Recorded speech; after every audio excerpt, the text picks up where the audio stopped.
This has to be the right way.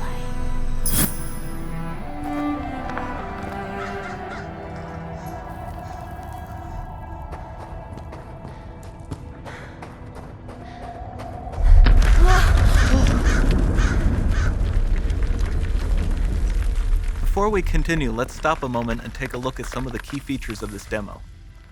Much of what you see was built with Quixel Megascan assets, but instead of using the game versions, we used the cinematic versions, which would typically only be used in film.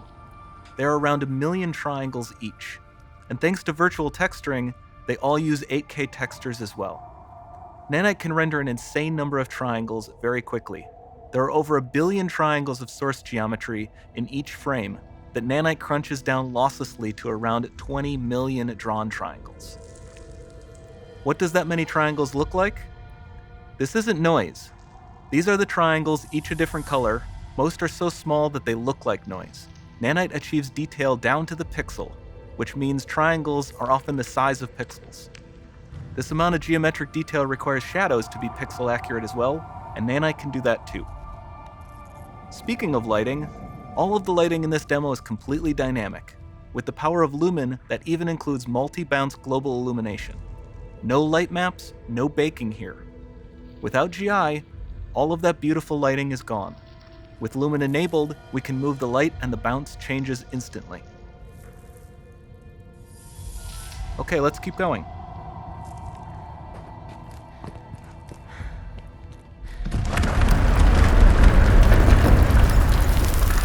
We've made some great additions to our audio system as well. Convolution Reverb allows us to measure reverberation characteristics of real spaces, like actual caves that we sampled, and reproduce them in virtual spaces.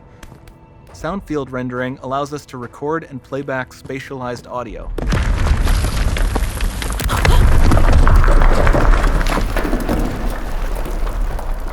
All of this adds up to a more immersive experience.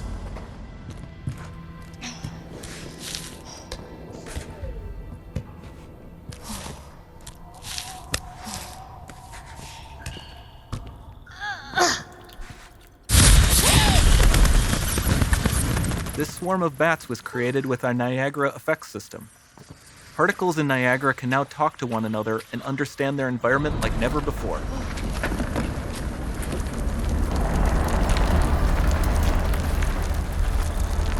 We've also added a ton of new functionality to run fluid simulations like you see in the water below.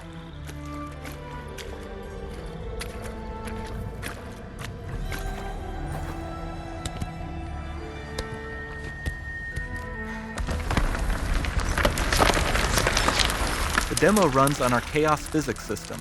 Here we are using it to accurately simulate the rigid bodies of the falling rocks and the cloth of her scarf.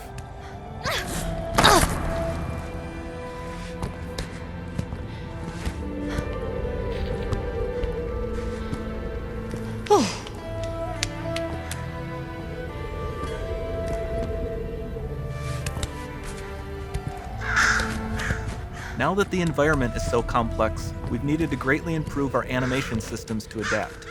We've added predictive foot placement and motion warping, which dynamically modifies IK and body position to look more natural.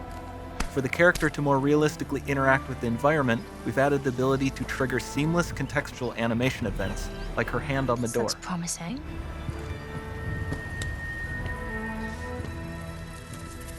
Dynamic GI is amazing, not just for speeding up iteration, but also for its impact on gameplay. Nice. Any light source can move while still having beautiful bounce lighting. Dynamic illumination means specular as well, which you can see on all the metal surfaces.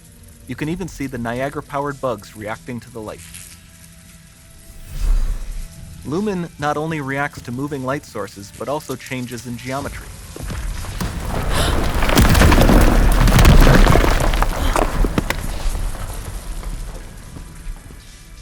Remember we mentioned high poly assets?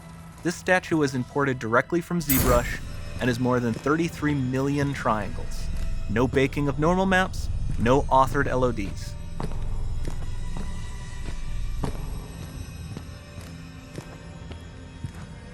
And we can do more than a single statue.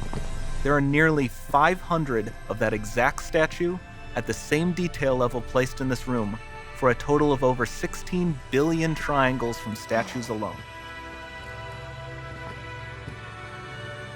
Over this entire demo, there are hundreds of billions of triangles.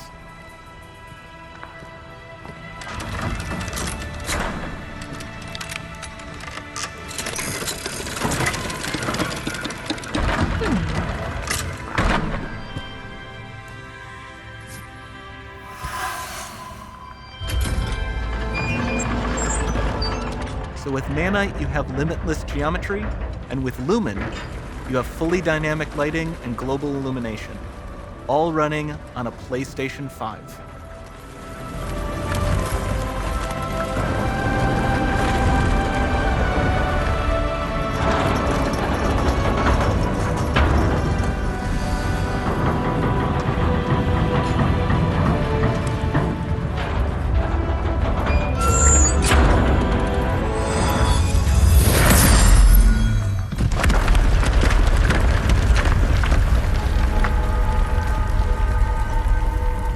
There's not much time left. And this doesn't need to be constrained to small rooms. It can stretch all the way to the horizon. The portal, it's open. Don't fail me now.